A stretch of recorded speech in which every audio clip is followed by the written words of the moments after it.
Miss হবে না আপনার পছন্দের টিভি শো। দেখুন জি5 অ্যাপে একদম ফ্রি। আমি তোমার কাছে ক্ষমা প্রার্থী। আমি আমি আমি দিনের পর দিন আমি দেখেছি তোমাকে দিনের পর দিন চোখের জল ফেলতে, কিন্তু আমি কিছু বলতে পারিনি তো তোমাকে। বলিনি কেন বলিনি আমি জানি না, কারণ আমি শুধুমাত্র পুরুষ হয়েছি, মানুষ হতে পারিনি। এই আনন্দই আমার চোখে আঙুল দিয়ে দেখিয়ে দিয়েছে।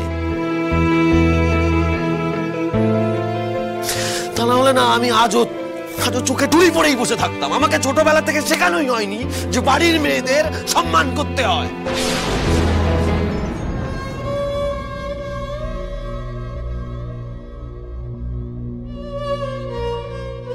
শেখানো হয়নি, কি করবো?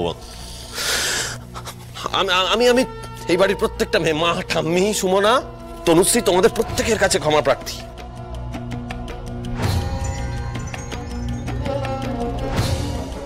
আমি কখনো তোমাদেরকে আমাদের যোগ্য বলে মনেই করিনি, কখনো মনে করিনি। আমি তোমাদেরকে সবসময় না অযোগ্য ভেবেছি, নিচু ভেবেছি, অক্ষম ভেবেছি।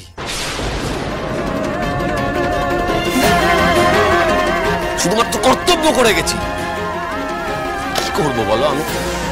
আমাকে ক্ষমা করে দাও, তোমরা ক্ষমা করে দাও আজকে আমাকে। কিন্তু তুমি আজকে চুপ করে থাকো না তনুশ্রী। তোমার সঙ্গে এতদিন ধরে যা কিছু হয়েছে, আজকে আমি তোমাকে চুপ করে থাকতে দেবো না। কেন চুপ করে থাকবে? তুমি মেয়ে বলে। আজ তো তোমাকে কথা বলতেই হবে, কথা বলতেই হবে। তনুশ্রী তুমি বলো, তোমার যা বলতে ইচ্ছা করছে বলো, অনিন্দকে বলো, চুপ করে থেকো না। তনুশ্রী আমি বলছি তোমাকে, বলো, কথা বলো।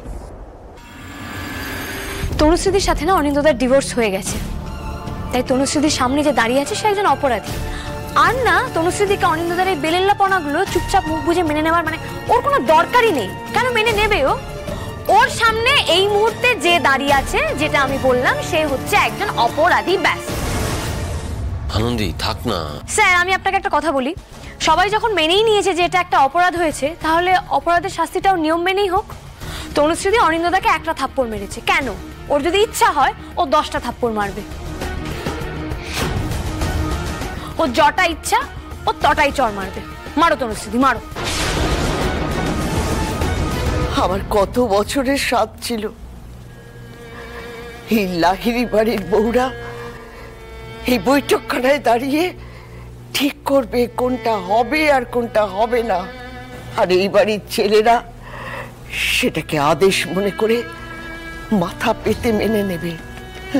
হেলো হেলো হোনাথ বউ, তোর হাত ধরে আজ সেদিন এলো না ঠাম্মি, একা আমার জন্য নয় গো, তোমাদের সবার সহ্য শক্তি আর তোমাদের নিজেদের ঘুরে দাঁড়ানোর ইচ্ছার জন্যই আজকে এই বাড়ির ছেলেরা নিজেদের জায়গাটা চিনতে পেরেছে। আমি অবাক হয়ে যাই। আমি এতদিন ভাবতাম আনন্দী যে এই বাড়ির প্রত্যেকটা পুরুষদের মতো আমি নই, আমি আলাদা। কিন্তু না, আমি ভুল ভাবতাম। আমি ভাবতাম আমি এতদিন মা কিসে ভালো থাকবে, ঠাম্মি কিসে ভালো থাকবে। আমি চাই মা ভালো থাকুক, ঠাম্মি ভালো থাকুক, তনুশ্রী ভালো থাকুক, সবাই ভালো থাকুক। আমি চাইতাম, আমি কিন্তু সবকিছুতেই তো আমি চাইতাম। এর মধ্যে তোমরা কোথায়? এই তনুশ্রী, সুমনা, মা, ঠাম্মি, এদের ভালো থাকতে চাওয়াটা না, ওদের ওপর ছেড়ে দেওয়াটাই ওদের ভালো থাকতে দেওয়ার একমাত্র উপায়। Thank you Anandi. ZEE5 download করুন আর সব এপিসোড দেখুন একদম ফ্রি।